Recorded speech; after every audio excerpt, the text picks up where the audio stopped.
Le mois de novembre dans le monde est un mois sans tabac. Savez-vous que la fumée de cigarette recèle jusqu'à 4000 composés chimiques, dont au moins 50 sont cancérigènes? Alors, imaginez les dangers sur l'organisme. Parmi ces substances, il y a la nicotine qui joue un rôle dans l'augmentation de la pression artérielle, l'accélération du rythme cardiaque et dans la détérioration des artères. Mais le tabac est aussi un facteur de risque pour les maladies respiratoires et les cancers. Nous avons interrogé à propos un spécialiste en cancer biologiste. Il y a beaucoup de maladies qui sont liées à la consommation de tabac, notamment les maladies pulmonaires, cancer du poumon déjà.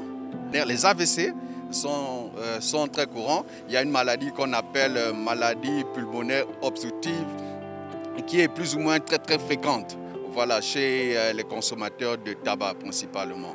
Voilà. Donc c'est plus les maladies qui ont trait à la respiration, voilà, la circulation sanguine également, parce qu'on peut également distinguer des leucémies, les maladies liées plus ou moins à la fertilité également.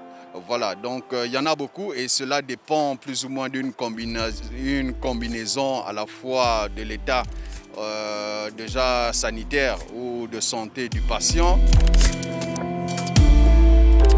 Pendant leur grossesse, des femmes continuent de fumer. La fumée de cigarette qui atteint le système sanguin affecte malheureusement le fœtus et les dégâts sont encore plus graves. En ce qui concerne la femme enceinte, on peut distinguer plusieurs types de maladies, notamment chez l'enfant. L'enfant a plus de chances de ne pas bien se développer, de naître avec un poids assez faible, chose qui est un problème en fait, et de développer des maladies congénitales. Ça donne un enfant qui n'est pas tout à fait sain à la naissance. Voilà, donc ce sont des risques très souvent qu'on peut noter. Cette fumée dans l'air, vous la respirez en côtoyant des fumeurs de cigarettes. On l'appelle tabagisme passif, l'inhalation de la fumée des autres ou le fait d'inhaler involontairement de la fumée. Gardez la même position. Sachez que cela est aussi dangereux. Elle est plus toxique.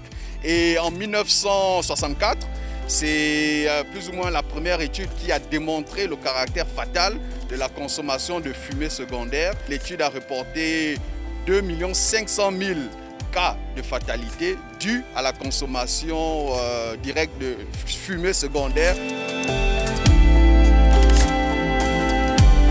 Chaque année, le tabac fait plus de 8000 morts dans le monde.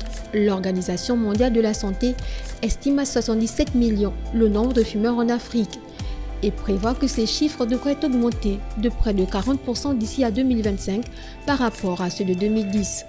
Depuis 2015, 181 pays dont le Gabon font partie de la Convention 4 des Nations Unies pour la lutte anti-tabac.